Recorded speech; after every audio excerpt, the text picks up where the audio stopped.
क्या हो अगर मैं कहूं कि जिसे मैं प्यार समझकर आज तक जी रहा था वो कभी सच्चा प्यार था ही नहीं, क्योंकि जिसे मैंने खोया वो शायद कभी मेरा था ही नहीं। मैं उस इंसान से नहीं, उस ख्याल से मोहब्बत कर बैठा था जो मैंने अपने मन में बनाया था, उम्मीदों से सजाया था और एक दिन सब ठीक होगा जैसी बातों से जिंदा रखा था। मैं उसके उस रूप से प्यार करता रहा जो शायद कभी था ही नहीं।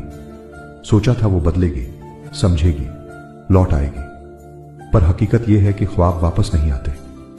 वो ख्याल मुझे थामता नहीं था, माफ नहीं करता और ना ही मेरी खामोशी में मेरे आंसू पड़ता।